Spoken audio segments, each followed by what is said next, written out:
जैसे मान लिया आपने एक यूट्यूब पे गाना बना दिया या कोई वीडियो बना दी, वो अपलोड कर दी, किसी दूसरे बंदे ने भी सेम उसमें से कंटेंट लेके अपलोड कर दी, तो कॉपीराइट क्लेम आ जाता है ना उस पे।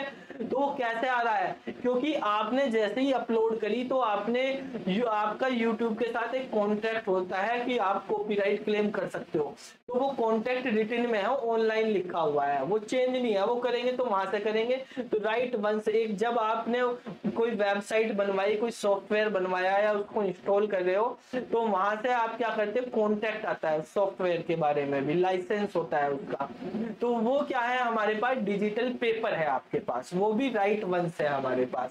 तो आज के टाइम पे जो हमारे पास लेटेस्ट ऑप्टिकल स्टोरेज डिवाइस है उसको बोलते हैं डिजिटल पेपर। अब आईपीआर की अगर बात करें बेटा, आईपीआर हमारे पास बेसिकली 4 टाइप के होते हैं। पहला होता है कॉपीराइट, ठीक है। दूसरा आईपीआर होता है हमारा पेटेंट करवाना। तीसरा होता है हमारा ट्रेडमार्क। और चौथा होता है हमारा ट्रेड सीक्रेट्स। ये हमारे 4 आईपीआर है। ये सब आपके खाली आपको किताब में क्वेश्चन दिया हुआ है कि ऑप्टिकल स्टोरेज डिवाइस, वहीं तक नहीं रुकना, आपको उसके बारे में समझना, वो आया कहां से, क्यों आया, उससे रिलेटेड कुछ और क्वेश्चन आए तो आप समझ सकते हैं। ये लेटेस्ट चीजें हैं उससे रिलेटेड ही, ठीक है। कॉपीराइट पे क्वेश्चन पूछा जा सकता है, कॉपीराइट कहां पे होता है, किन चीजों पे होता है कॉपीराइट। कॉपीराइट होता है बेटा जैसे आपने कोई बुक लिखी, कोई नॉवल लिखा, कोई स्टोरी लिखी, कोई सॉन्ग लिखा, लिरिक्स सॉन्ग का लिखा, तो उन सब पे क्या होता है, कोई ऑडियो है, वीडियो है आपकी, उन सब का किया जाता है कॉपीराइट, ठीक है। यानी जो कंटेंट है आपके पास, रिटन कंटेंट है ऑडियो की फॉर्म में, वीडियो की फॉर्म में, ठीक है, तो वो सब क्या है आपके पास कॉपीराइट के अंदर आता है। पेटेंट क्या होता है, पेटेंट हमारे पास एक ऐसी चीज होती है जो आपने रिसर्च करी, कोई फॉर्मूला बनाया, इन्वेंशन करी, कोई नई चीज करी है, ठीक है, इन्वेंट करा।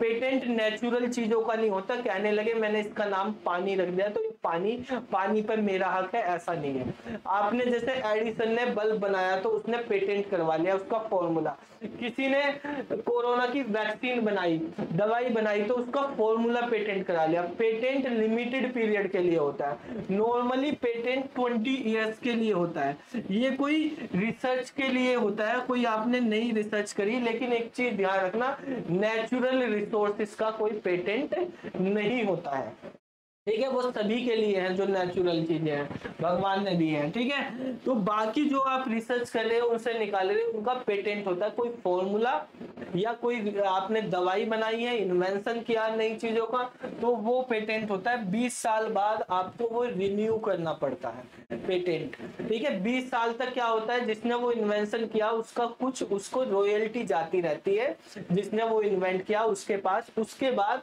वो रिन्यू करेगा तो होगी, नहीं तो वो गवर्नमेंट के हैंडओवर हो जाता है। फिर तीसरी चीज आती है इसमें ट्रेडमार्क। ट्रेडमार्क क्या होता है, ट्रेडमार्क होता है डिजाइन का। यहाँ पर बात होती है डिजाइन, जैसे लोगो होते हैं, लोगो का डिजाइन बना होता है, कोई इस तरह का लोगो कोई दूसरा ना बना ले, तो उस लोगो का कोई आपने इमेज बनाई, फोटो खींच करवा लेते हैं, फोटोग्राफर होते हैं, वो डिजाइन पेंटिंग बनाते हैं, ये उसकी डिजाइन बना रही, कोई आर्किटेक्ट का डिजाइन बनाया, तो उनका आप क्या कर सकते हैं, ट्रेडमार्क। कोई भी कंपनी होती है, कंपनी जो है बेसिकली आप देखोगे किसी वेबसाइट पे नीचे कॉपीराइट लिखा होता है, लोगो पे टीएम लिखा होता है या आर, दो चीजें होती है। एक टीएम लिखा होता है, किसी कंपनी का नाम है, मान लिया एबीसी कंपनी का नाम है, उसके ऊपर टीएम लिखा रहेगा या उसके ऊपर आर ऐसे सर्किल में लिखा होगा। तो ट्रेडमार्क दो तरह के होते हैं, एक होता है रजिस्टर्ड ट्रेडमार्क, एक होता है unregistered trademark.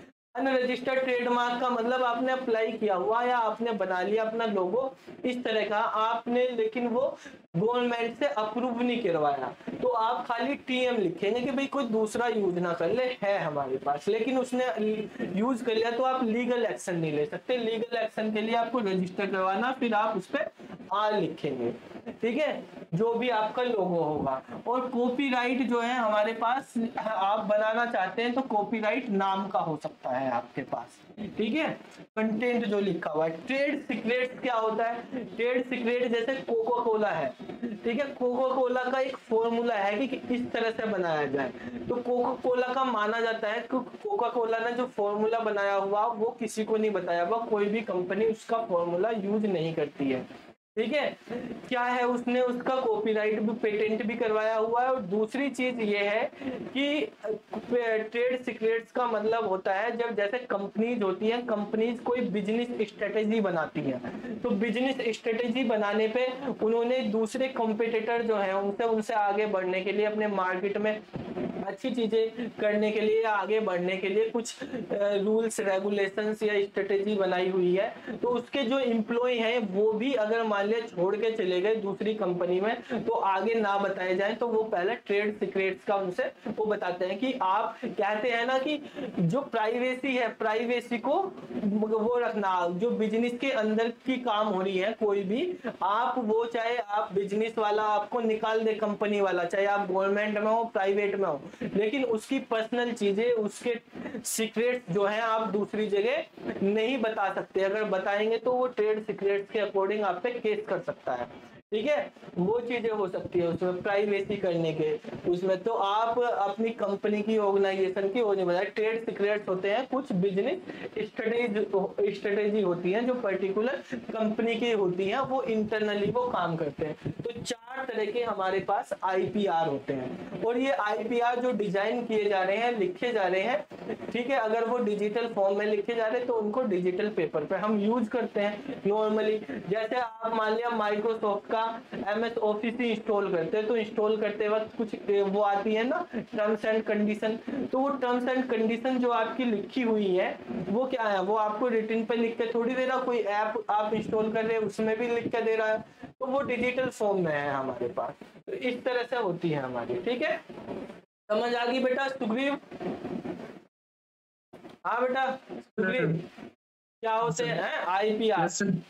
Pipeline strategy for instruction execution, Om Kumar Jha. Pipeline बहुत अच्छी चीज है, ये तो आपने उसमें भी CSA में पढ़ी होगी, इलेक्ट्रॉनिक्स में अगर पढ़ाए होंगे उसमें थोड़ा सा, वहां पर भी, यहाँ पे पढ़ेंगे पाइपलाइन क्या होती है, ठीक है। पाइपलाइनिंग बेटा ये हमारे पास एक कॉन्सेप्ट होता है CSA का, कंप्यूटर सिस्टम आर्किटेक्चर, ठीक है, उसके अंदर होता है पाइपलाइनिंग, ठीक है। जैसे इसमें कहा इंस्ट्रक्शन एग्जीक्यूशन के बारे में बात करी गई है। इंस्ट्रक्शन जो होती है, इंस्ट्रक्शन का एग्जीक्यूशन अगर हम करते हैं कितनी स्टेज में होता है? ओम कुमार बताओ कौन कौन सी स्टेज होती है? फैच एग्जीक्यूट होता है, सबसे पहले कोड एग्जीक्यूट, फैच, फिर डिकोड होता है, फैच के बाद होता है बेटा डिकोड, डिकोड के बाद एग्जीक्यूट, एग्जीक्यूट के बाद राइट बैक, ठीक है, यानी वापस से मेमोरी में उसको लिख दो। सबसे पहले देखो क्या है, इसका मतलब है फैच करना, जो इंस्ट्रक्शन है इंस्ट्रक्शन को फैच करो, किसके थ्रू होती है? पीसी के बारे में पढ़ा होगा सबने, प्रोग्राम काउंटर। क्या करता है प्रोग्राम काउंटर? जो भी नेक्स्ट इंस्ट्रक्शन है उसका एड्रेस प्रोग्राम काउंटर में स्टोर होता है, ठीक है। जो भी कंप्यूटर के अंदर अभी इंस्ट्रक्शन चल रही है उसके बाद जो होने वाली वो कहां पर स्टोर है, वो उसका एड्रेस रहता है पीसी के पास, प्रोग्राम काउंटर के पास। अब प्रोग्राम काउंटर से वो एड्रेस लिया जाता है, उस एड्रेस को लेने के बाद फिर उस एड्रेस पे जाके इंस्ट्रक्शन को फैच करा जाता है। इंस्ट्रक्शन के अंदर अगर कोई डेटा तो वो MDR जो मेमोरी डेटा रजिस्टर है उसके थ्रू फैच करा जाता है। तो इंस्ट्रक्शन को सबसे पहले फैच करेंगे, फिर उस इंस्ट्रक्शन को डिकोड करने का मतलब उसका मतलब क्या है उस इंस्ट्रक्शन का वो देखेंगे। मान लिया कोई इंस्ट्रक्शन है आपके पास, ऐड R1 R2, R3। इस इंस्ट्रक्शन का मतलब क्या है, R2 और R3 का डेटा जो है, R2 और R3 का डेटा हम फैच करेंगे और वो फैच करके कहाँ पे स्टोर करना है, R1 में स्टोर करना है। ठीक है, तो इसको डिकोड करना, इसका मतलब क्या है वो सब हम यहाँ पे करेंगे और डिकोडिंग करते हैं उसी टाइम पे हम सारी की सारी इंस्ट्रक्शन रजिस्टर्स जो होता है उससे हम सारी चीजें फैच कर लेते हैं, मतलब इनका डेटा गया। उसके बाद एग्जीक्यूशन होता है, एग्जीक्यूशन में इस इंस्ट्रक्शन को एग्जीक्यूट करते हैं, एडिशन होता है, डेटा रखा जाता है। मान लिया आपके पास इस तरह से होता है, एक मेमोरी है, इस मेमोरी में हमारे पास यहाँ पर कोई पर्टिकुलर इंस्ट्रक्शंस लिखी हुई है। ठीक है, ये एड्रेस है, मान लिया 100, 200, 300, इस तरह से। एक पीसी है, पीसी के अंदर लिखा हुआ है 300 पर जाके वो इंस्ट्रक्शन लिखी हुई है ऐड R1, R2, R3। ठीक है, तो यहाँ से इंस्ट्रक्शन फैच हुई, पीसी ने 300 गया, यहाँ से इंस्ट्रक्शन मिली। अब R1 नाम का एक रजिस्टर होगा हमारे पास। ठीक है, ये सब सीपीयू रजिस्टर्स हैं हमारे पास, या जनरल पर्पज रजिस्टर्स होते हैं। ठीक है, जो सीपीयू के पास होते हैं। आपको उस दिन बताया था कि जैसे ओम कुमारी पूछ रहा था वहां पे कि सीपीयू जो है और कैसे मेमोरी कहाँ होती है। बेटा कैसे मेमोरी सीपीयू के ऊपर होती है, अंदर नहीं होती।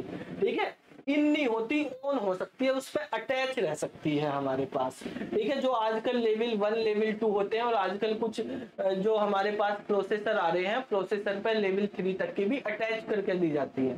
नहीं तो पहले क्या होता था, मदरबोर्ड पे रहती थी। तो उसके अंदर का पार्ट तो हमारे पास रजिस्टर्स ही है, रजिस्टर्स होंगे। रजिस्टर R1 है, R2 है, R3 है। ठीक है, तो ये हमारे पास रजिस्टर है, इसमें मान लिया 10 लिखा है, इसमें 20 लिखा है, इन दोनों का ऐड होकर हमें 30 इसमें लेके आना है। वो एग्जीक्यूशन होगा, एग्जीक्यूशन के बाद राइट बैक। राइट बैक का मतलब हमारे पास रिजल्ट को लिख देना है और फिर हमारे पास खत्म हो जाएगी ये इंस्ट्रक्शन। इस तरह से नॉर्मली कोई इंस्ट्रक्शंस होती है तो वो 4 स्टेजेस में काम करती है, फैच, डिकोड, एग्जीक्यूट और राइट बैक। देखो हमारे पास कंप्यूटर में एक साथ मल्टीपल इंस्ट्रक्शंस चल सकती है अगर पैरेलल कंप्यूटिंग करें हम। ठीक है, जिससे हमारे पास कंप्यूटर की प्रोसेसिंग ज्यादा हो जाएगी। मान लिया मेरे पास एक इंस्ट्रक्शन है I1, एक है I2, एक है I3। अब देखो दो तरह से हमारे पास एग्जीक्यूशन होता है, एक होता है सीरियल में और एक पाइपलाइन में। पहले हम सीरियल में समझते हैं कैसे होता है। मान लिया हमारे पास सबसे पहले कोई इंस्ट्रक्शन आई, उस इंस्ट्रक्शन का फैच हुआ, फैच के बाद यहाँ पे डिकोड हुआ, डिकोड के बाद हम उसको एग्जीक्यूट करते हैं, एग्जीक्यूट को EX से डिनोट करते हैं। यहाँ पे इंस्ट्रक्शन फैच को ID से डिनोट कर लेते हैं, IF से डिनोट करते हैं इंस्ट्रक्शन फैच को, EX से ये, फिर राइट बैक कर दिया। ठीक है, छोटा छोटा लिख लेते हैं क्योंकि 3 इंस्ट्रक्शन बनानी है। देखो पहली इंस्ट्रक्शन आई, उसको हमने फैच किया, उसको फिर क्या करेंगे, इंस्ट्रक्शन को डिकोड करेंगे, इंस्ट्रक्शन को एग्जीक्यूट करेंगे, इंस्ट्रक्शन को राइट करेंगे। मान लिया एक काम करने में हमें 1 सेकंड लग रही या 1 मिली सेकंड लग रही, तो एक इंस्ट्रक्शन को एग्जीक्यूट करने में कितना टाइम लगेगा, बताओ जल्दी भाई। एक इसमें लगा, एक इसमें लगा, एक इसमें लगा, एक इसमें लगा, एक टास्क को काम कंप्लीट करने में 1 मिली सेकंड लग रहे। टोटल टास्क कितने हो रहे हैं एक इंस्ट्रक्शन के, 4 टास्क हो रहे हैं, तो 4 मिली सेकंड लग गए ना। ठीक है, अब दूसरे वाला इंस्ट्रक्शन आई, दूसरे वाले में भी सेम इसी तरह से 4 मिली सेकंड लग जाएंगे। तीसरे वाली आएगी, तीसरे वाली में भी इसी तरह से काम होगा। यहाँ पर तो यहाँ पर भी instruction fetch, instruction decode, execute, right back, instruction fetch, instruction decode, right execute और राइट बैक, ये हो गया। सब में 1-1 मिली सेकंड लग रहा है, तो 3 इंस्ट्रक्शन को एग्जीक्यूट करने में कंप्यूटर को कितना लगेगा, टोटल हमारे पास कितना टाइम लगेगा बताओ। जितने हमारे टास्क हैं टोटल, ठीक है, उसको टाइम से मल्टीप्लाई कर दो, एंटी टाइम लगेगा। टोटल कितने टास्क हो गए हमारे पास, कितने टास्क है हमारे पास टोटल बेटा, एक इंस्ट्रक्शन के 4 टास्क है, तो 3 इंस्ट्रक्शन के 12 टास्क हो गए। तो तो यहाँ पे टोटल 12 हो गए, और टी का मतलब क्या है, एक टास्क को परफॉर्म करने में कितना टाइम लग रहा है, एक, तो टोटल 12 मिली सेकेंड लग रहे। तो इस तरह से क्या होता है कि हमारे पास सीपीयू जो है 12 मिली सेकेंड लग रहा किसी पर्टिकुलर 3 इंस्ट्रक्शन को एग्जीक्यूट करने में। यहाँ पे सीरियल में हो रहा, इसको बोलते हैं हम हमारे पास सीरियल एग्जीक्यूशन। ठीक है। अब पाइपलाइन जो होता है, पाइपलाइन का मतलब है पैरेलल एग्जीक्यूशन। जैसे आप इलेक्ट्रिकल में पढ़ते हो, वायरिंग होती है सीरियल में और पैरेलल में। यहाँ पे पैरेलल का मतलब मल्टीपल इंस्ट्रक्शन एक ही साथ एग्जीक्यूट होंगी। तो जो काम आपका 12 सेकंड में हो रहा, वो काम आपका कम टाइम में हो जाएगा। ठीक है। कैसे होगा, जब पाइपलाइन के अकॉर्डिंग अगर इसको करेंगे, तो पाइपलाइन में देखो बेटा इस तरह से एग्जीक्यूशन होता है कि पहले वाली इंस्ट्रक्शन एग्जीक्यूट होती है। पैरेलल एग्जीक्यूशन ऑफ इंस्ट्रक्शन को हम पाइपलाइन बोलते हैं। बेसिकली इंस्ट्रक्शन फैच होगी, इंस्ट्रक्शन डिकोड होगी। जैसे ही पहले वाली इंस्ट्रक्शन फैच होकर डिकोड वाली स्टेज में चली जाएगी, तो जो रजिस्टर फैच वाला काम कर रहे थे वो रजिस्टर खाली हो जाएंगे। वो खाली हो जाएंगे तो वो दूसरी इंस्ट्रक्शन को फैच करने लगेंगे। तो यहां तक दूसरी इंस्ट्रक्शन का तो काम खाली रहेगा, लेकिन जैसे ही पहले वाली डिकोड में पहुंची, तो दूसरे वाली पीछे पीछे क्या होने लगी, फैच होने लगेगी। तो यहाँ पे इंस्ट्रक्शन फैच हो जाएगी। इसके बाद हमारे पास ये वाली एग्जीक्यूशन में जाएगी, तो ये वाली डिकोड में चली जाएगी। ठीक है, इंस्ट्रक्शन डिकोड। ये वाली राइट बैक होगी, राइट बैक में चली गई, तो ये वाली एग्जीक्यूशन में चली गई। इंस्ट्रक्शन एग्जीक्यूशन हो गया हमारे पास यहाँ पे EX। ठीक है, और फिर ये वाली हमारे पास किस में चली जाएगी, राइट बैक में। अब तीसरी भी है, ये इंस्ट्रक्शन 1 थी, ये इंस्ट्रक्शन 2 थी, ये इंस्ट्रक्शन 3। तो इंस्ट्रक्शन 3 कब चलेगी, जब ये वाली डिकोडिंग हो रही होगी, उसी टाइम पे इसको फैच में लगा देंगे। ठीक है, ये एग्जीक्यूशन है तो ये डिकोड में लग गई, और ये राइट हो रही है तो उस टाइम पे ये एग्जीक्यूट हो रही है, और फिर हमारे पास ये क्या हो जाएगी, राइट में। तो टोटल टाइम कितना लगा है आपके पास, देखो 4 तक तो यही लग गया, एक लग रहा 5 और 6, टोटल टाइम कितना लगा, 6 मिली सेकेंड लगा हमारे पास। तो PDA। अच्छा चलो देखो बेटा, फिशिंग के बारे में बात करते हैं। क्या है फिशिंग? फिशिंग आजकल हैकिंग का जो है सबसे ज्यादा यूज होने वाला कॉमन तरीका है। ठीक है, हैकिंग जो होते हैं हैकर्स, वो फिशिंग जो है सबसे कॉमन तरीका है हैकिंग करने का। मतलब आपको भी अगर किसी को हैकिंग सीखनी है तो पहला स्टेप फिशिंग है। हैकिंग का मतलब है डर, एक तरह से हैकिंग करने का इनिशियल स्टेप है पहले तो डर बैठाओ सामने। अगर कोई सामने वाला डर जाता है, जैसे चोर गुंडे वगैरह होते हैं, ये भी क्या करते हैं, सामने वाले को डरा दो तो मारना पीटना ज्यादा नहीं पड़ेगा, ज्यादा जबरदस्ती वो अपना सामान दे देगा। उसको चाकू दिखा दो, कट्टा दिखा दो, तो आधे तो ऐसे ही दे देंगे, वहां नहीं करेंगे तो बात आगे चलेगी। फिर उसके बाद तो ऐसे ही डरा देंगे तो आदमी को, तो वो हो जाएगा। ऐसे ही फिशिंग है। फिशिंग जो है ये वर्ड कहाँ से बना, ये वर्ड आया है फिश से। ठीक है, बस यहाँ पे कंप्यूटर में PH कर दिया, लेकिन फिशिंग जो है मछुआरे मछलियों को पकड़ते हैं। ठीक है, मछलियों को पकड़ते हैं तो उसको भी क्या बोलते हैं, मछली पकड़ने का फिशिंग ही बोलते हैं। तो क्या करते हैं मछुआरे, जाल फेंकने मछलियों के लिए पहले दाना डालते हैं। ठीक है, और दाना डालते हैं, मछलियां उन दाने को खाने आती हैं कि भाई आटे का दाना है, इधर उधर के जो भी डालते होंगे। ठीक है, तो मछलियां आती हैं, वो जाल में फंस जाती हैं, और फंस जाती हैं वो पकड़ लेते हैं। सेम चीज यहाँ पे होती है फिशिंग में, कि कंप्यूटर के अंदर फिशिंग का मतलब ये है कि जो जिनके ऊपर फिशिंग करनी है, जो भी क्लाइंट है, उनको लालच दिया जाता है किसी चीज का। ठीक है, और लालच दिखा के वो क्या होते हैं, उनकी इंफॉर्मेशन को हैक कर लेते हैं।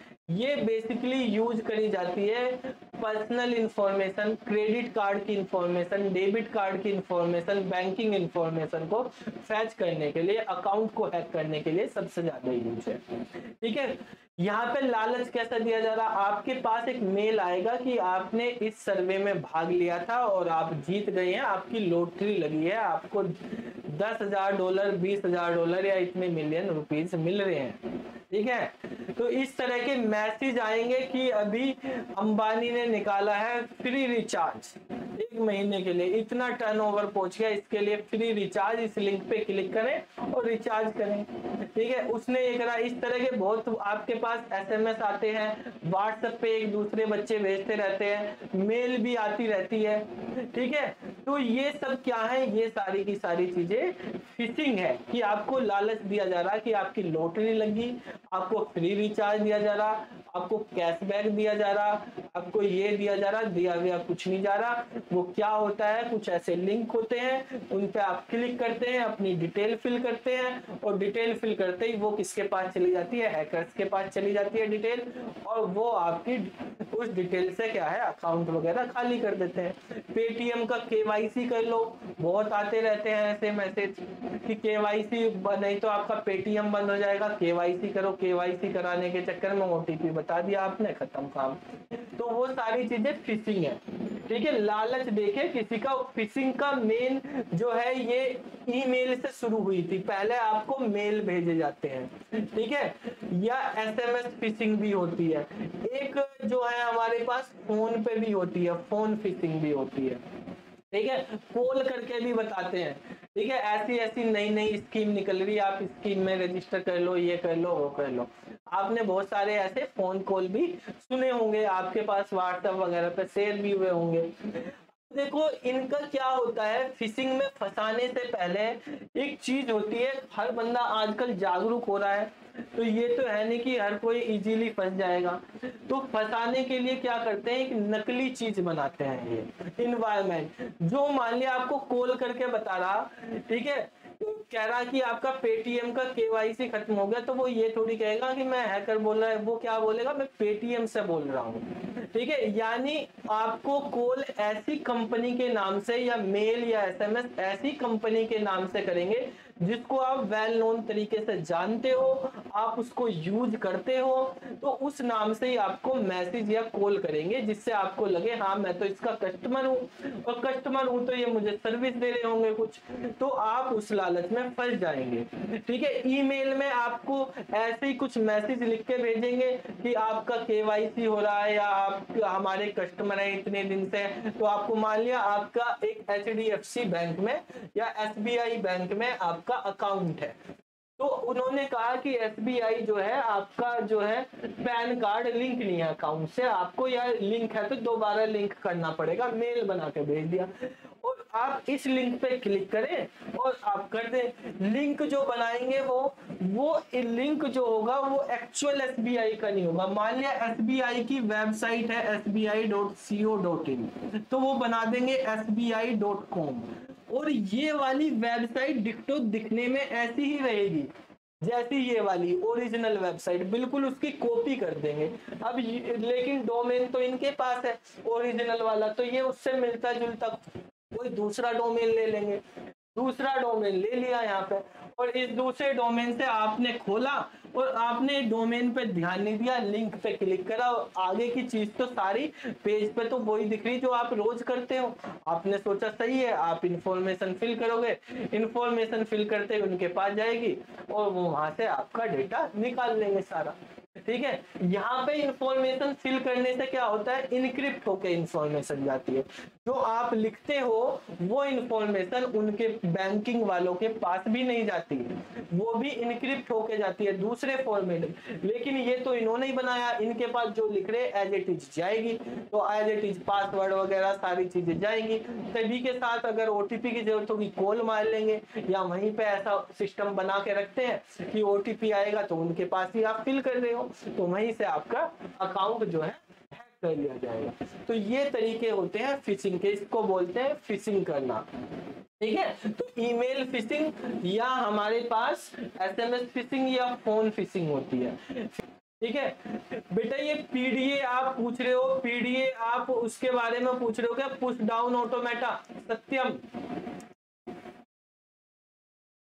सर ये वो ये पीडीए आप किससे रिलेटेड पूछ रहे, पुश डाउन ऑटोमेटा होती है एक तो पीडीए, उससे रिलेटेड पूछ रहे हो, या आप वो पूछ रहे हो कोई दूसरा PDA personal digital assistant computer का एक छोटा पार्ट जैसे मोबाइल वगैरह उनसे रिलेटेड होता है, मोबाइल टैबलेट वगैरह ये सब? ये वाला पीडीएफ। अच्छा, वो वाला पीडीए। देखो पीडीए जो है हमारे पास अभी क्लास चल रही थी, तुमसे पहले पीडीए उनको भी पढ़ा रहे थे हम, ठीक है। तो ये वाला पीडीए और वो वाला पीडीए थोड़ा अलग है, ठीक है। तो एक होता है पुश डाउन ऑटोमेटा, होता है थ्योरी ऑफ कंप्यूटेशन में, आप बीटेक में पढ़ोगे, वहां पे भी पीडीए यूज होता है। ये पीडीए है personal digital assistant, personal digital assistant, ठीक है। अब अगर आपको फुल फॉर्म पता है इसकी तो ऑपरेटिंग सिस्टम भी पता ही चल गया होगा, पता चल गया है नहीं इतना तो अब है भाई। पर्सनल डिजिटल असिस्टेंट मतलब आपका मोबाइल, मोबाइल में कौन से ऑपरेटिंग सिस्टम यूज करते हो, iOS यूज करते हो, विंडोज का है विंडोज करते हो, ठीक है। और जो आप गूगल वगैरह में यूज करते हो तो उसमें कौन सा यूज करते हो, नॉर्मल मोबाइल में, मोबाइल के ऑपरेटिंग सिस्टम, एप्पल वाले में iOS, एंड्रॉइड, हाँ। तो एंड्रॉइड हो गया, iOS हो गया, विंडोज होगी, ब्लैकबेरी हो गया, सैमसंग के हो गए, ये सैमसंग का अपना भी है एक वैसे। तो ये सब क्या है हमारे पास, ये operating system. Personal digital assistant मतलब मोबाइल या टैबलेट में इस्तेमाल होने वाले ऑपरेटिंग सिस्टम के बारे में पूछा गया है यहाँ पे, ठीक है।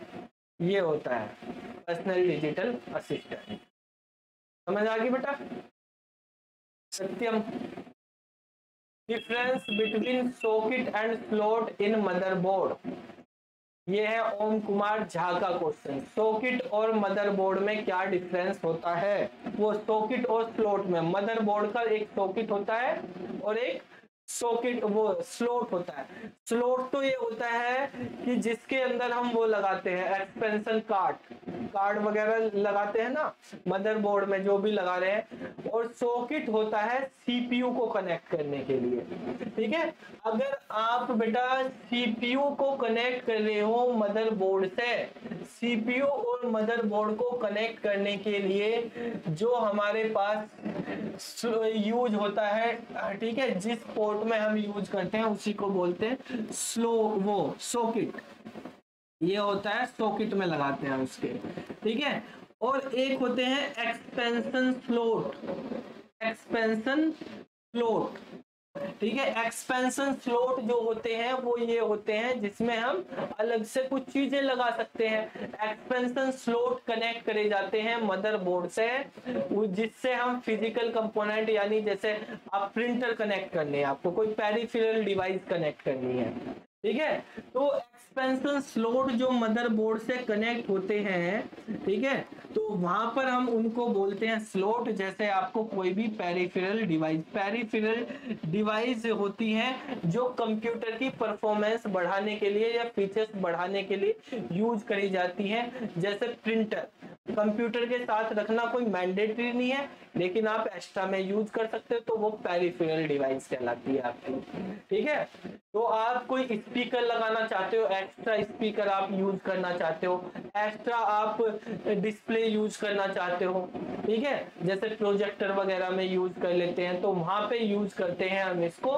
दोनों के दोनों हमारे पास फिजिकल कंपोनेंट होते हैं वैसे तो ये, लेकिन जब सॉकेट है, सॉकेट का मेनली अगर आपको सीपीयू को कनेक्ट करने के लिए मॉनिटर से, और जो पेरिफेरल डिवाइस है या एक्सपेंशन जो हमारे पास कार्ड होते हैं, ठीक है, तो एक्सपेंशन कार्ड एक्सपेंशन स्लॉट के लिए यूज होते हैं, तो उनको स्लॉट बोलते हैं, ठीक है बेटा। मालवेयर के बारे में बात करें अगर हम, मालवेयर हमारे पास कुछ कंप्यूटर प्रोग्राम होते हैं, इनको मैलिशियस कंप्यूटर प्रोग्राम बोलते हैं, यानी जो कंप्यूटर में बिना आपकी परमिशन के या जो इलीगल काम करने के लिए यूज किए जाते हैं, ऐसे मैलिशियस प्रोग्राम को मालवेयर बोलते हैं, ठीक है। कुछ बच्चे मालवेयर में और वायरस में कंफ्यूज हो जाते हैं। क्या है मालवेयर? जितने भी इलीगल टाइप की चीजें हो रही कंप्यूटर में, चाहे वो वायरस से हो रही हो, वॉर्म से हो रही हो, ट्रोजन से हो रही हो, या किसी भी तरीके से की जा रही हो, वो सब मालवेयर का ही पार्ट है। मालवेयर सबका सुपर सेट समझ लो आप, सबका सुपर सेट है। इसकी जो मेन कैटेगरी है वो है वायरस। सबसे मेन क्या है मालवेयर में? एक वायरस होता है, एक होता है हमारे पास वॉर्म होता है, वॉर्म, और एक होता है ट्रोजन। ये तीन मेन चीजें हैं ट्रोजन, ठीक है। ट्रोजन हॉर्स भी बोलते हैं इसको। तो मालवेयर सबसे मेन कैटेगरी, मालवेयर मतलब मैलिशियस प्रोग्राम, मैलिशियस प्रोग्राम हो गए, ठीक है। मैलिशियस कंप्यूटर प्रोग्राम है जो कंप्यूटर को हार्म पहुंचाने के लिए यूज किए जाते हैं, ठीक है। इनमें सबसे पहली चीज आ गई वायरस। वायरस की फुल फॉर्म होती है whittle information resource under seize, ठीक है। Whittle information resources under seize, ये होती है वायरस। वायरस के बाद एक वॉर्म और एक ट्रोजन हॉर्स। इनमें आपको डिफरेंस समझना, वायरस और वॉर्म क्या होता है। वायरस भी एक मैलिशियस प्रोग्राम है जो आपके कंप्यूटर में आता है इंटरनेट के थ्रू या किसी स्टोरेज मीडिया के थ्रू। आप इंटरनेट पे कुछ काम कर रहे हैं, आपने कोई फाइल डाउनलोड करी, उस फाइल के साथ वायरस भी डाउनलोड हो गया, आपके सिस्टम में आ गया, ठीक है। और सिस्टम में आने के बाद वायरस जो है, सिस्टम में आने के बाद एट ए टाइम आपके सिस्टम को नुकसान पहुंचाना शुरू नहीं करता। या आप चाहे पेन ड्राइव लेके आए, पेन ड्राइव से कोई डेटा लिया, आपके सिस्टम में वायरस आ गया, तो वो एकदम से नुकसान पहुंचाना शुरू नहीं करेगा जब तक आप उस फाइल को छेड़ोगे नहीं। वायरस और वॉर्म में डिफरेंस समझो अच्छे से, ठीक है। ये डिफरेंस भी जब आपको मालवेयर समझना, तो बेटा वायरस जो है वो किसी फाइल के साथ अटैच होता है, वायरस इंडिविजुअली ट्रेवल नहीं कर सकता, ठीक है। जैसे कोरोना वायरस भी आपने पढ़ा, कोरोना वायरस भी किसी चीज के थ्रू ही आ रहा था, ठीक है। हवा में ऐसे तो खत्म हो जा रहा था, लेकिन आप हाथ मिला रहे थे, छींक के थ्रू, मुंह के उसके थ्रू, थूक के थ्रू, उनसे आ रहा था। तो वायरस को ट्रेवल करने के लिए, एक जगह से दूसरी जगह जाने के लिए किसी मीडियम की जरूरत पड़ती है, और वायरस आने के बाद भी अपने आप काम नहीं करता। जिस फाइल में आया है उस फाइल को जब तक आप ओपन नहीं करेंगे, वायरस आपके सिस्टम में एग्जीक्यूशन स्टार्ट नहीं करेगा, ठीक है। वायरस का एग्जीक्यूशन नहीं होगा। क्या कुछ पूछ रहे हो बेटा? सर मैं कह रहा था, हाँ सर मैं कह रहा था जो हमारे कंप्यूटर में टेम्परेरी फाइल होती है उसकी वजह से हमारा पीसी स्लो हो जाता है, हाँ। तो वो भी हम वायरस नहीं, वो वायरस नहीं है, उसका भी अभी बता रहा हूँ क्या है, ठीक है, किस तरह से हो गया। तो देखो बेटा, वायरस जो है हमारे पास सिस्टम में आगे किसी फाइल के थ्रू आए, वायरस को एग्जीक्यूट होने के लिए, चलने के लिए ह्यूमन इंटरेक्शन की जरूरत होती है।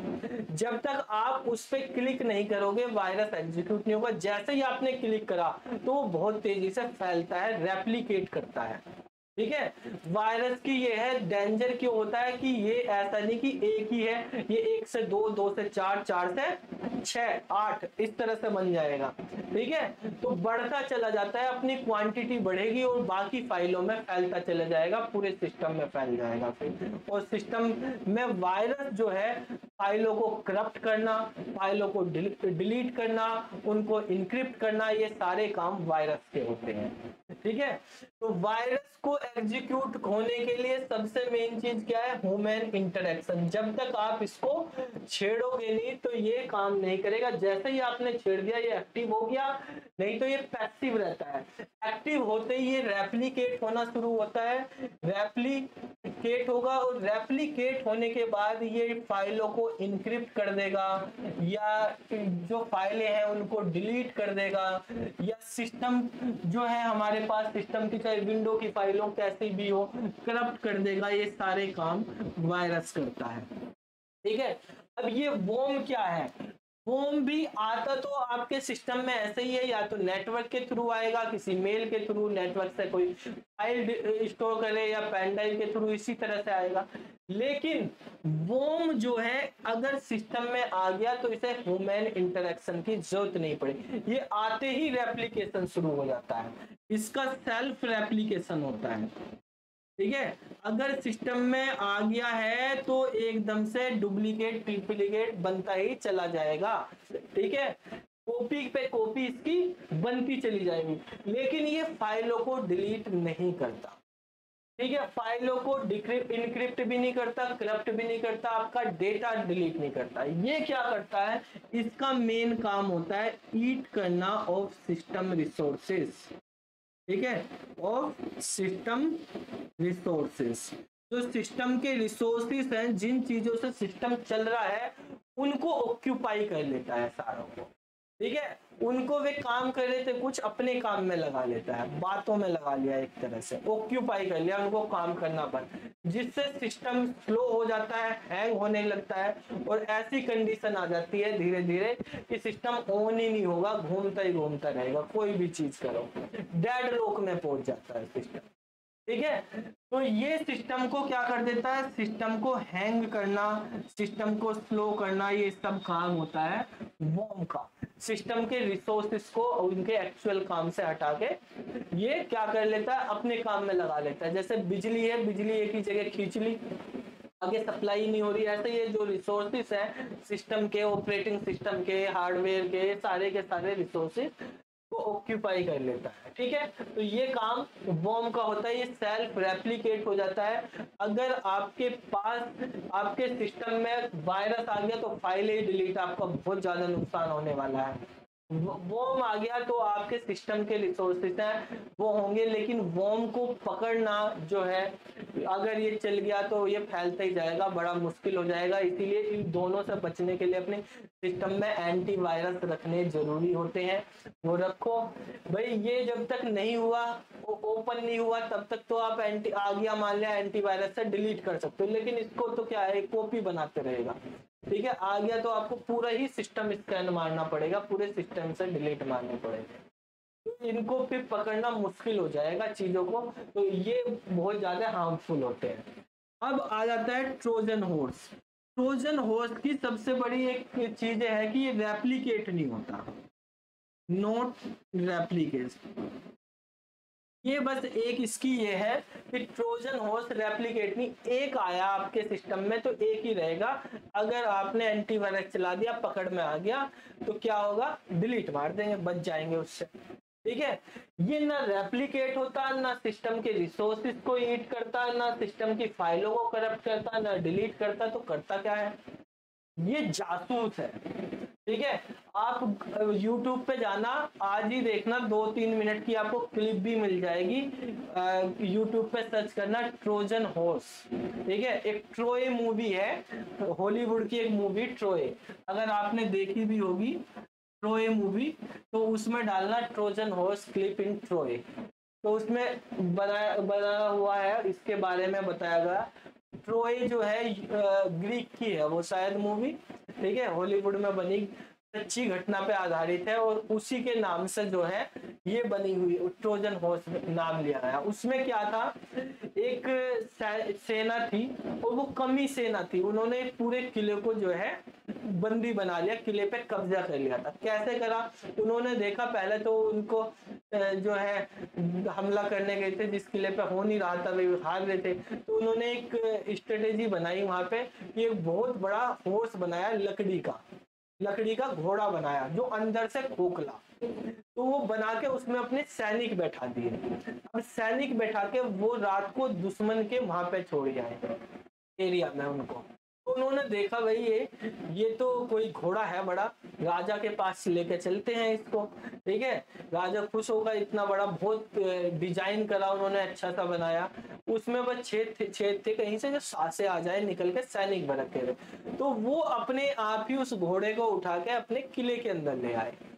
किले के अंदर ले जाके उन्होंने वहां पे रख दिया उसको, कि चलो राजा को दिखाएंगे बाद में। अब वो एक दिन तक वहीं किले के बाहर, किले के अंदर उन्होंने रखा गेट के पास ही वहीं पे। तो रात हुई, जैसे सब सो गए, तो वो उस घोड़े में से सारे सैनिक बाहर निकल आए, और बाहर निकल के उन्होंने किले के दरवाजे खोल दिए, तो मसाल दिखा दी, अपने सारे सैनिकों को बुला लिया, गेट खुल गया तो एंट्री कर गए सब। एंट्री करने के बाद क्या हुआ, पूरे उस पे किले पे कब्जा कर लिया उन्होंने फिर, तो ये काम किया। तो यही सेम काम ट्रोजन करता है।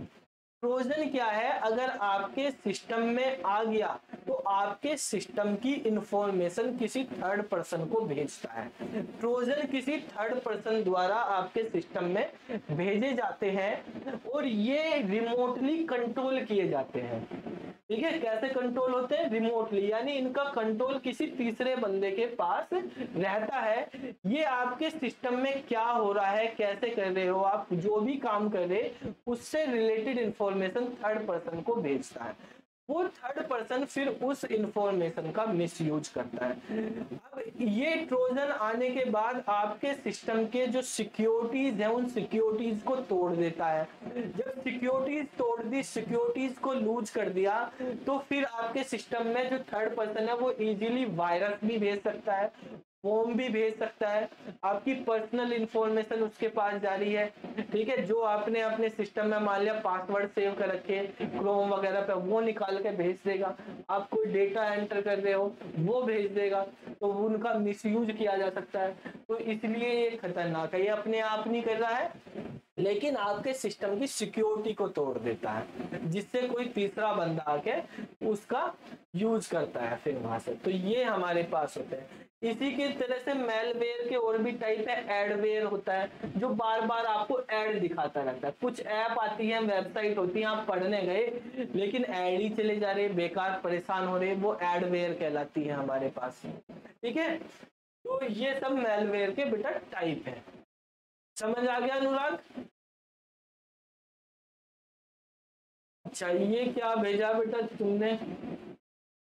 कुमार ने एक फाइल भेजी है, तो लोड भी नहीं हो रही इमेज। अच्छा, arithmetic logic unit and control unit section have special purpose location or location code register RAM BIOS input output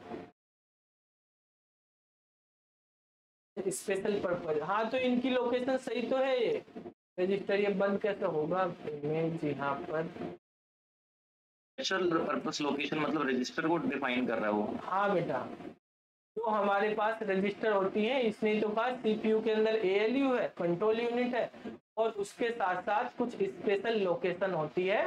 ठीक है, जहाँ पे जो अरिथमेटिक लॉजिक यूनिट का जो पार्ट होता है, कैलकुलेशन होती है, इंटरमीडिएट कैलकुलेशन जो है, जो एएलयू कैलकुलेशन करता है तो इंटरमीडिएट रिजल्ट जो है वो रखता है कि रजिस्टर्स में, तो वहाँ पे रजिस्टर यूज होते हैं। मीनिंग ऑफ द क्वेश्चन, अच्छा ये पूछा, इस क्वेश्चन का मीनिंग यही है कि जब हम एएलयू कंट्रोल यूनिट करते हैं तो वो किस लोकेशन का यूज करती है अपने इंटरमीडिएट रिजल्ट या नहीं सर, उसका नहीं सर, नहीं मीनिंग पूछा सर, वो तो मीनिंग ऑफ द क्वेश्चन ये किसका है? टेक्स्ट पहले है उसके बाद इमेज है। अच्छा, उसके बाद दूसरा क्वेश्चन है कोई? क्या क्वेश्चन है? छोटा छोटा लिखा हुआ, which of the following device can be used to directly image printed text? OCR, OMR, both picture and text। ये बेटा इसमें कहा कौन सी डिवाइस इमेज से जो है टेक्स्ट निकाल लेती है। ठीक है, देखो आपके पास आजकल तो बहुत सारी चीजें आ रही हैं, ऐप भी आ रही हैं। एक मैगटैप नाम की एक ऐप है, उससे आप जो है इंग्लिश के डिक्शनरी भी, पिक्चर विजुअल डिक्शनरी भी बना सकते हो बहुत अच्छी तरीके से। दूसरा, उसमें ये OCR का फैसिलिटी भी, जैसे मान लिया आपको टाइपिंग करना पड़ता है, कुछ टाइपिंग नहीं करनी, आपको फोटो खींचना है, कोई भी आपकी बुक है, ठीक है, उसकी फोटो खींच लो, और फोटो खींचते ही वो उसको इमेज जो है टेक्स्ट, उसमें टेक्स्ट एक्सट्रैक्ट कर लेती है। तो OCR उसी को बोलते हैं, ऑप्टिकल कैरेक्टर रीडर होता है ये। ठीक है, ऑप्टिकल कैरेक्टर रीडर का मतलब होता है कि इमेज से टेक्स्ट को एक्सट्रैक्ट करना। इमेज है, कोई फोटो है, फोटो में क्या लिखा हुआ उसको लिखे हुए को अलग कर देना, जिससे आपको टाइप ना करना पड़े। ठीक है, तो इसलिए ये यूज किया जाता है, आजकल बहुत ज्यादा यूज है। ठीक है, गूगल लेंस वगैरह भी हम यूज करते हैं, बहुत सारी ऐप भी आती है कि टाइपिंग इजी बनाने के लिए, टाइपिंग कम करनी पड़े आपको।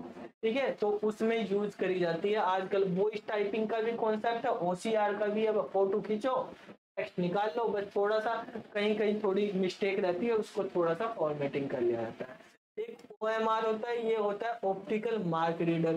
देखो इनमें सब में एक चीज ध्यान रखना आप, ये जो ऑप्टिकल कैरेक्टर रीडर है, आपके पास कभी कभी ऑप्शन में डिफरेंस मिल जाता है। ऑप्टिकल कैरेक्टर रीडर, रीडर की जगह कभी मिल जाएगा रिकॉग्नाइजेशन। में रीडर है ही नहीं, रिकॉग्नाइजेशन है, या दोनों दे रखे, तो आपको कौन सा लगाना। ऐसे ही यहाँ पर है, इसका मतलब होता है optical mark reader, mark reader या रिकॉग्नाइजेशन। ये दोनों की दोनों इनपुट डिवाइस होती हैं, ठीक है। OCRO या OMRO दोनों इनपुट डिवाइस है। OCR फोटो से टेक्स्ट को निकालता है, OMR जो है, OMR शीट होती है, गोले भरते हैं जिसमें पेपर देते हैं, तो उस गोलों को रीड करने के लिए होती है। जो ऑप्टिकल मार्क किए हुए हैं आपने, गोले भरे हुए हैं, उनको रीड करने के लिए यूज करी जाती है। अब यहाँ पर रीडर और रिकॉग्नाइजेशन का मतलब क्या है। आपसे इनपुट डिवाइस की बात करी गई है तो रीडर है, डिवाइस मतलब हार्डवेयर, हार्डवेयर की बात करी जा रही तो वो क्या है, रीडर है। और अगर आपको कौन सी टेक्नोलॉजी यूज करी जाती है, तो अगर सॉफ्टवेयर में बात करी जाए तो रिकॉग्नाइजेशन है। तो OMR यानी ऑप्टिकल मार्क रिकॉग्नाइजेशन एक ऐसी टेक्नोलॉजी है, एक ऐसी टेक्निक है जिसके द्वारा हम OMR शीट से जो सर्किल है मार्क किए हुए उनको रीड कर लेते हैं। और OMR ऑप्टिकल मार्क रीडर एक ऐसी इनपुट डिवाइस है जो OMR शीट से जो गोले हैं मार्क किए हुए उनको रीड करती है, ठीक है। तो ये हार्डवेयर डिवाइस के लिए, ये उसकी टेक्नोलॉजी बोलते हैं, टेक्नोलॉजी के लिए यूज करा जाता है, ठीक है। ये होता है हमारे डंप टर्मिनल, ठीक है। डंप टर्मिनल क्या होते हैं, देखो डंप टर्मिनल के बारे में अगर हम बात करें, डंप का मतलब क्या होता है, ये तो बिल्कुल ही डंप है, कुछ आता ही नहीं है, बुद्धू है, ठीक है। ये क्या रहता है ना, तो वहीं से बना हुआ है टर्मिनल के बारे में। तो टर्मिनल जो है बेटा हमारे पास, अगर हम बात करते हैं, एक सिस्टम है आपके पास जिसके पास CPU भी है, उसके पास अपनी मेमोरी भी है, प्रोसेसिंग डिवाइस भी है, अपना ऑपरेटिंग सिस्टम भी है, ठीक है, अपना UPS भी है, सारी चीजें हैं उसके पास। तो वो इंटेलिजेंट टर्मिनल है हमारे पास, ठीक है। अगर आपने देखा होगा, अगर गए होंगे टाइपिंग वालों के पास, टाइपिंग इंस्टीट्यूट में, वो क्या करते हैं, टाइपिंग इंस्टीट्यूट जाओ या दिल्ली गवर्नमेंट के स्कूलों में चले जाओ, वहां पर सारे डंप टर्मिनल आपको मिलेंगे, बहुत सारे, ठीक है। उनमें क्या होता है, लैब जो बनी हुई है कंप्यूटर की, मान लिया एक सिस्टम है, उस पे सारी चीजें हैं उस सिस्टम के पास, तो CPU भी है, उसमें ऑपरेटिंग सिस्टम भी इंस्टॉल है, मॉनिटर भी, सारी चीजें हैं उसके पास, तो वो तो इंटेलिजेंट हो गया। अब बाकी जो उन्होंने बना रखे वो केवल मॉनिटर और कीबोर्ड रख दिया, मॉनिटर, कीबोर्ड, माउस, टाइपिंग वाले रख लेते हैं, एक सिस्टम बना लिया, बाकी जगह मॉनिटर रख लिए और कीबोर्ड रख लिया। तो ऑपरेटिंग सिस्टम, प्रोसेसर, मेमोरी, वो सब एक सिस्टम में इंस्टॉल है, लेकिन कनेक्ट वो बाकी सारे सिस्टम से है, लैब में जितने भी सिस्टम है। तो पहले सिस्टम को ऑन करोगे, उसी से ही सब चलेंगे, जो डेटा आप काम कर रहे हैं वो सब उसी में ही सेव हो रहा, बाकी केवल टर्मिनल बने हुए हैं। डंप टर्मिनल ऐसे सिस्टम होते हैं जिनके पास ना अपनी मेमोरी होती, ना अपना ऑपरेटिंग सिस्टम होता, ना अपनी पावर होती, ना ही अपना जो है प्रोसेसिंग होती, उनको डंप टर्मिनल बोलते हैं, ठीक है। केवल मॉनिटर और कीबोर्ड बने हुए हैं बस, ठीक है। और टर्मिनल जो है हमारे पास, जैसे आपको कीबोर्ड ही कह दिया, डंप है, अपने आप क्या काम करेगा, खाली ये मॉनिटर, कीबोर्ड ये बने हुए हैं, ठीक है। इनके पास, इनको बोलते हैं डंप। इंटेलिजेंट टर्मिनल जो होते हैं उनके पास सारी चीजें होंगी, ठीक है, अपनी मेमोरी भी होगी और ये भी होंगे। समझ आ गया भाई? सर पावर तो उनके पास अपनी खुद की होगी ना, जो डंप टर्मिनल होंगे। देखो बेटा, डंप टर्मिनल के पास पावर की अगर बात करें, पावर तो मेन वाला अगर हमने बंद कर दिया, उससे कनेक्ट करके रख सकते हैं, वहां से भी हो जाएगा। नहीं तो आप वैसे रख सकते हैं कि मॉनिटर चल रहा, मॉनिटर को ऑन ऑफ करने के लिए आप यूज कर सकते हैं बस, ठीक है। लेकिन कंट्रोलिंग वो चलेगा तभी जब मेन वाला चलेगा, वहां से उसको पावर मिलेगी, कनेक्ट होगा तभी, ठीक है। मेन कैटेगरी में आप तीन चीज रख लो कि ऑपरेटिंग सिस्टम, मेमोरी और जो है प्रोसेसिंग डिवाइस, CPU, ये होंगे नहीं, वो डंप टर्मिनल होगा। केवल ये समझ लो, डंप टर्मिनल एक डिस्प्ले है आपके पास, खाली मॉनिटर है जो कंट्रोलिंग हो रहा है दूसरे से, ठीक है, उसके पास और कोई वो नहीं है, ठीक है। वो डंप टर्मिनल, डंप गूंगे को भी बोलते हैं ना, ये यही वाला तो डंप बनता है, कुछ नहीं है उसके पास। और क्या क्वेश्चन है भाई आपके पास? ये ट्रैक बॉल कैसे गेम खेलने के लिए यूज होता है? अच्छा, ट्रैक बॉल कैसे यूज होता है? ट्रैक बॉल अब दिखा देते हैं आपको यूज कैसे होता है, तो देखें इसमें चलता है क्या। चलो, आप वैसे तो देख भी सकते हो यूट्यूब पे या गूगल पे, इसमें ट्रैक बॉल डिवाइस दिखाएंगे तो पर्टिकुलर सर वो तो सर पता है सर, पता है। मतलब मैंने सर जॉयस्टिक के बारे में तो सर पता है, लेकिन ट्रैक बॉल का इसमें ऑप्शन था तो थोड़ा सा अच्छा, ऐसा लगा। ट्रैक बॉल बेटा बाकी सर पता जैसे है। जो स्टिक तो आपको पता है, वो खेलने के लिए इस तरह से हम करते हैं, यूज हो जाती है सर ठीक है। ठीक सर। और ट्रैक बॉल के अंदर बेटा हमारे पास जैसे आप ये माउस है नॉर्मल, ठीक है। इस माउस में नीचे आपने देखा होगा एक कभी कभी ऑप्टिकल टाइप के माउस आते थे। ऑप्टिकल और आप मैकेनिकल भी समझते हैं माउस के बारे में, या PS2 माउस होते हैं, कुछ माउस के भी ये टाइप होते हैं ठीक है। तो इनमें यहाँ पे बॉल लगी होती है, आपने देखी ऊपर की साइड भी, जैसे यहाँ पे ये लगा दिया हमने, इससे होती है, ऐसे नीचे भी लगी होती है, ऐसे ये ट्रैक बॉल डिवाइस होती है। तो उससे भी हम गेम को क्या कर सकते हैं, कोई गेम खेल रहे हैं उसको मूवमेंट दिखाने के लिए कि इधर कर लिया इधर कर लिया, स्पीड कम ज्यादा मूवमेंट करने के लिए होती है, ठीक है। और क्या है हमारे पास यहाँ पे नेक्स्ट इमेज भेजी है। which input device is widely used for playing video game in computer? joystick और ट्रैक बॉल दोनों होती है। एमिटेड कपल्ड लॉजिक सही है, नैन्सी ने बोला था ECL। बाइपोलर ट्रांजिस्टर होता है। EBCDIC कोड ही है जो 8 बिट्स में कैरेक्टर को रिप्रेजेंट करता है, तो इसका आस्काई क्यों है? कौन से क्वेश्चन का? अच्छा, इस वाले का क्वेश्चन दिया तुमने। The most widely used code represent each character as a unique 8-bit code। अच्छा, EBCDIC देखो, सबसे पहले तो जो EBCDIC आप कह रहे हो वो ऑप्शन में गलत लिखा हुआ, वो गलत तो है। EBSDIC लिखा हुआ, वहां से हो गया। अगर EBCDIC होता तो आपका सही रहता हुआ। देखो आस्काई तो आपने पढ़ा होगा उस दिन, तो सर हो जाएगा सर। हाँ देखो बेटा, एक तो स्पेलिंग का भी ध्यान। EBCDIC तो आपका 8 बिट का होता ही है, आस्काई आपका 7 बिट का होता है, ठीक है। अब वो आप कहोगे कि उसमें 8 बिट क्यों लिखी, उसमें आंसर दे रखा 8 बिट।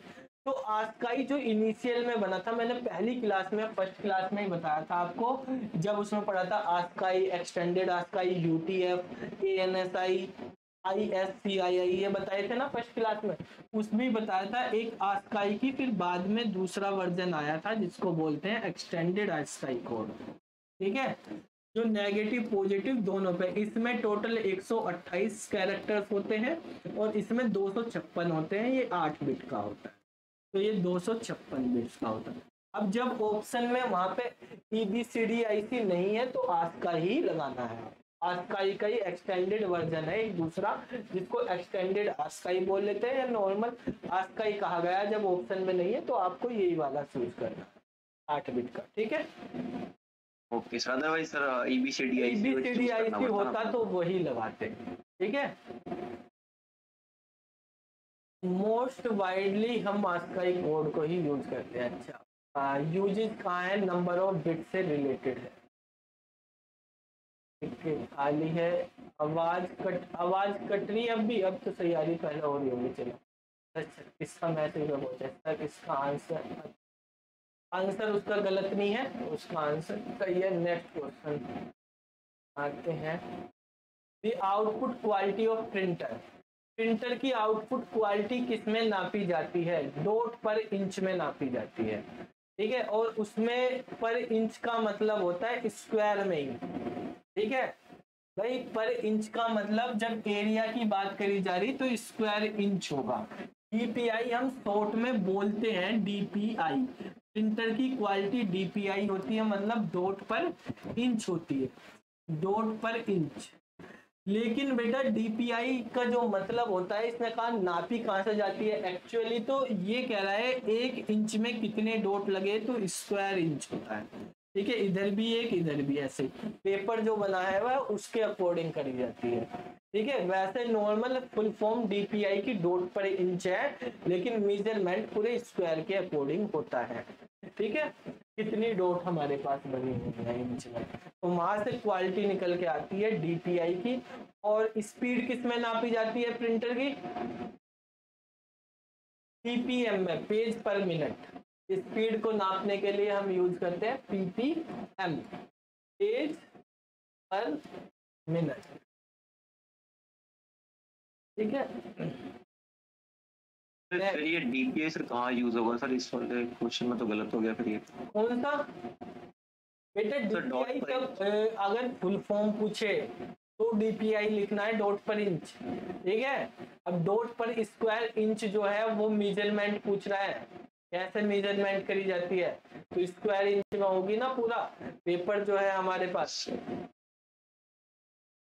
फायरवॉल सर जो पिक्चर क्वालिटी होती है हमारे पास सर, जैसे 480p होता है, 720p होता है, वो भी तो पिक्सल के कम होती है ना? नहीं नहीं बेटा, पिक्सल नहीं होता। आप YouTube वीडियो पे जाते हैं, वहां पे 340p, 780p, 1024p या 1080 ऐसे ही आता है। p ये आते हैं 1920p ऐसे आते हैं ना। ठीक है, तो p का मतलब यहाँ पिक्सल नहीं होता, p का मतलब क्या होता है, प्रोग्रेसिव होता है।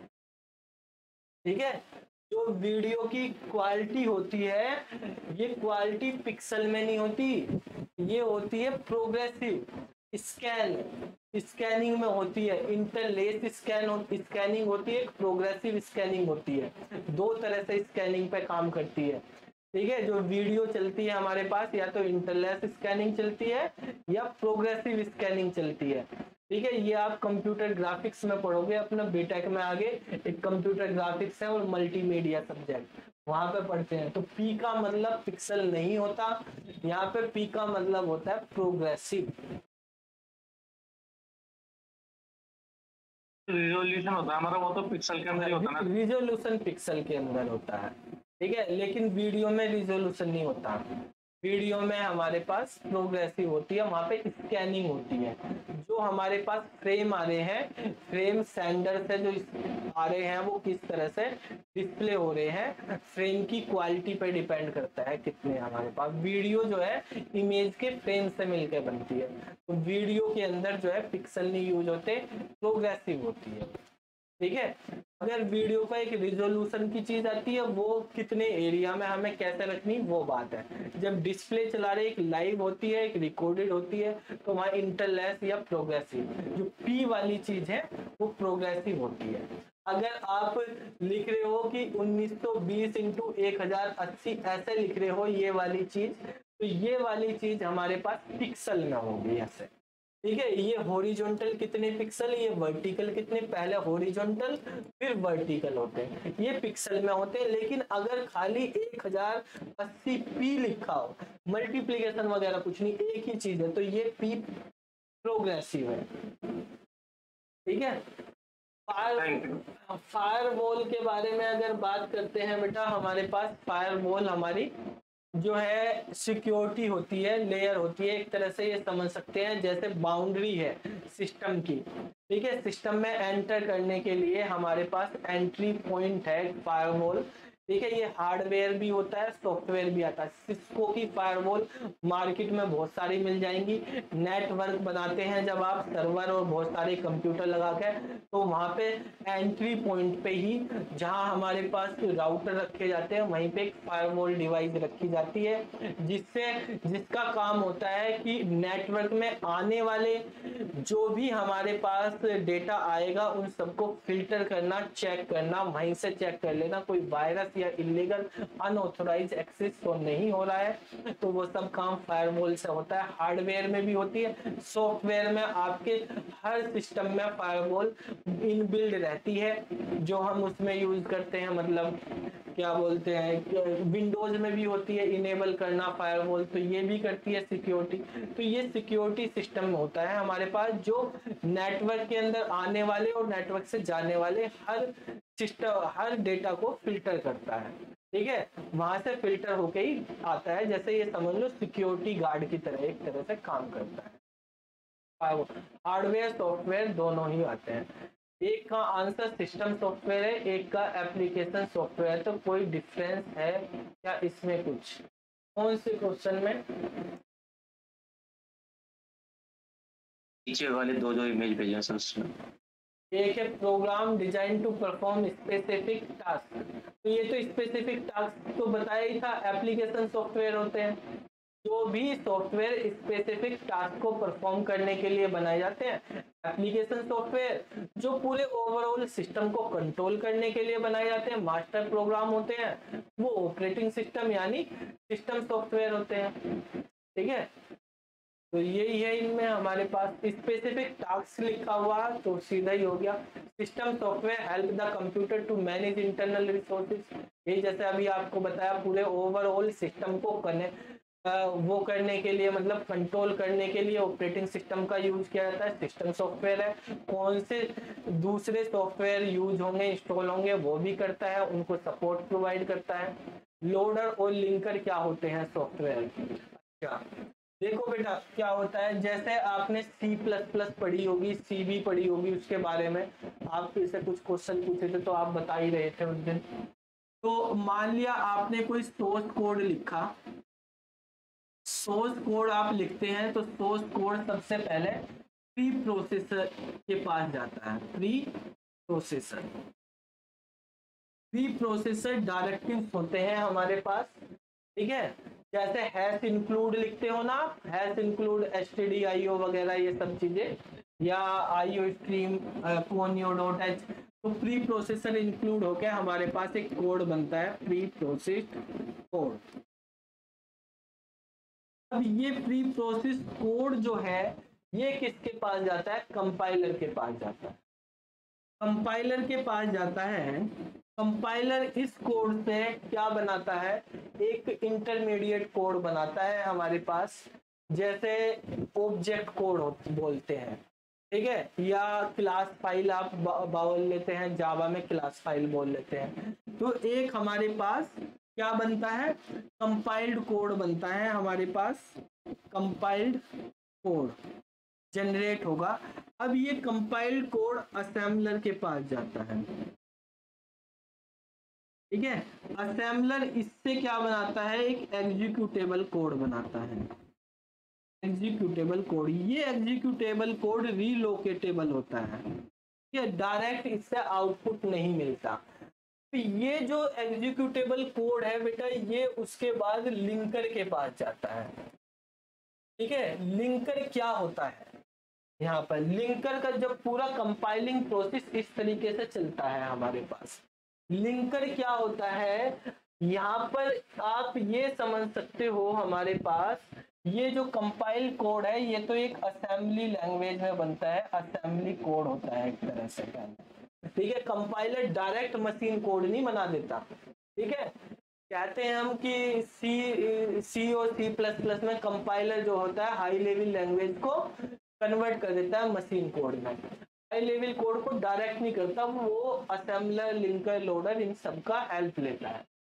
तो असेंबलर से रीलोकेटेबल एग्जीक्यूटेबल कोड बने, फिर लिंकर होता है। लिंकर क्या करता है? जो लाइब्रेरीज होती है, ठीक है, जैसे आपने लाइब्रेरीज यूज करी, अलग कोई दूसरी फाइल करी, उनका लिंक, कभी कभी आप देखते हो प्रोग्राम चलाते हो तो लिंकिंग एरर आ जाती है। जैसे आपने मान लिया कोई लाइब्रेरी यूज कर रखी है conio.h, conio.h के अंदर जो है हमारे पास एक प्रोग्राम, वो कोड लिखा हुआ है, CLR SCR ये फंक्शन है, या get ch एक फंक्शन है, तो उनको वो ढूंढेगा तो उस फाइल से लिंक करेगा ना, ठीक है। तो लिंक करने के लिए कोई भी हमारे पास लाइब्रेरीज होती हैं या जो एक्सटर्नल हमारे पास प्रोग्राम्स होते हैं, फाइल्स होती हैं, उनको लिंक करता है प्रोग्राम से। जैसे फंक्शन कॉलिंग के थ्रू हम 2 या 3 मल्टीपल जैसे सॉफ्टवेयर बना रहे, तो उसमें तो बहुत सारे प्रोग्राम बनाए जाएंगे, कोई प्रोग्राम कहीं रखा, कोई कहीं रखा, कोई कहीं रखा, सबको जो भी जरूरत है उस प्रोग्राम को एग्जीक्यूट करने के लिए उनको लिंक कर दिया जाता है, जोड़ दिया जाता है, कॉलिंग करी जाती है। वो कौन करवा रहा? वो लिंकर करवा रहा। जब लिंकर हो जाता है तो इसके बाद हमारे पास एक्चुअल एग्जीक्यूटेबल मशीन कोड बनता है। एग्जीक्यूटेबल मशीन कोड हमारे पास जनरेट होता है और ये कोड लोडर में रखा जाता है। लोडर मेन मेमोरी में होता है, उसमें लोड करा जाता है। लोड करने के बाद वो सीपीयू के पास जाता है, तब हमें एग्जीक्यूशन होता है, हमारे पास एग्जीक्यूट होता है प्रोग्राम। ठीक है, तो लोडर हमारे पास क्या है? लोडर एक ऐसा सॉफ्टवेयर है, सिस्टम है, सॉफ्टवेयर में ही आते हैं ये सब। लिंकर तो जो है, जो भी हमारे पास फाइलें हैं, लाइब्रेरीज हैं, उनको लिंक करता है। लोडर जो है, जो एग्जीक्यूटेबल कोड बन के आता है, उसको मेमोरी में लोड करता है। मेमोरी में लोड करेंगे मतलब क्यू में लगा देता है एग्जीक्यूट होने के लिए। सीपीयू के जो रेडी क्यू होती है वहां पे लगा देता है लोडर। ये काम होता है लिंकर और लोडर का। बिना लिंकर लोडर के आपके प्रोग्राम होंगे नहीं। जैसे ही आप मान लिया, ये समझ लो किसी भी फाइल पे आप डबल क्लिक करते हैं, वो ओपन होती है, तो डबल क्लिक कर रहे तो वो डायरेक्टली कहाँ जा रही? लोडर के पास। लोडर ही उसको उठा के मेन मेमोरी में डाल रहा है। ये समझ लो, मेमोरी में डालने का। ठीक है, फोर्थ पॉइंट का मीनिंग क्या है? कौन सा है फोर्थ पॉइंट? आज की क्लास की रिकॉर्डिंग चल रही है क्या? Hello, the category of operating system is most likely to be used for which of the following task. इसलिए कंप्यूटर यूज हो ऑपरेटिंग सिस्टम के फंक्शन है। सबसे पहला फंक्शन है, आप ऑपरेटिंग सिस्टम अभी बीटेक में पढ़ोगे भी, अगर कंप्यूटर साइंस से पढ़ोगे तो कंप्यूटर उसमें चैप्टर बने हुए हैं उन्हीं के नाम के पूरे। ऑपरेटिंग सिस्टम में सबसे पहला चैप्टर है प्रोसेस मैनेजमेंट। ठीक है, तो प्रोसेस को मैनेज करने के लिए। दूसरा चैप्टर है रिसोर्स मैनेजमेंट। ठीक है, प्रोसेस जो भी कंप्यूटर में चलते हैं उनको कैसे चलाना, उसकी सब एल्गोरिथम्स पढ़ोगे। फिर रिसोर्सेस को, जैसे प्रिंटर है आपके पास, मॉनिटर है, इनको सबको कैसे यूज करना है। उसके बाद मेमोरी मैनेजमेंट पढ़ोगे, फिर फाइल मैनेजमेंट पढ़ोगे। ठीक है, फिर सिक्योरिटी मैनेजमेंट पढ़ोगे। ये सारे ऑपरेटिंग सिस्टम के ही चैप्टर हैं, पूरे डिटेल में आपको पढ़ने होंगे वहां पर। अब देखो इसमें कहा controlling access to a shared printer in a network. बिल्कुल काम करता है, ये ऑपरेटिंग सिस्टम का ही काम है ये भी। Ensuring the system clock works correctly on a server, ये भी। Managing the access of system file in a laptop computer. और controlling the fuel injection system of automobile engine. इसने कहा which the category of operating system is most likely to be used for which of the following task.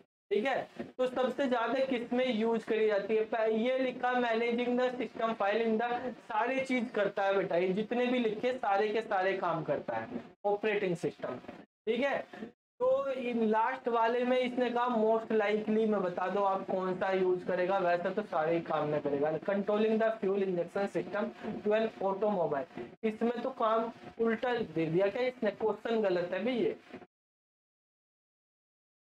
Automobile engine जो है उसमें fuel कैसे खत्म? कौन सा क्वेश्चन है? ऊपर के तीनों तो ऑपरेटिंग सिस्टम के फीचर्स हैं। ऑटोमोबाइल इंजन को ऑपरेटिंग सिस्टम का यूज करें ना करें उसमें कोई जरूरी नहीं है। फ्यूल इंजेक्शन को कंट्रोल करना कि इतना, ये इसने ये बताया हुआ ऑप्शन में, तो इसका मतलब ये है कि जैसे हमें पता चल जाता है ना, जैसे आप बाइक है या इतना कि अब इतना पेट्रोल रह गया, इतना रह गया, वो डिस्प्ले करना, वो है इसका मतलब क्वेश्चन का।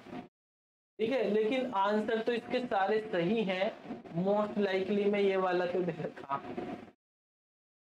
मोस्ट लाइकली तो ऊपर वाले भी हैं सारे। या तो इसमें हम ऑपरेटिंग सिस्टम के कंप्यूटर के अकॉर्डिंग बात कर रहे तो नोट में पूछता तो हम लगा रहे थे उसको।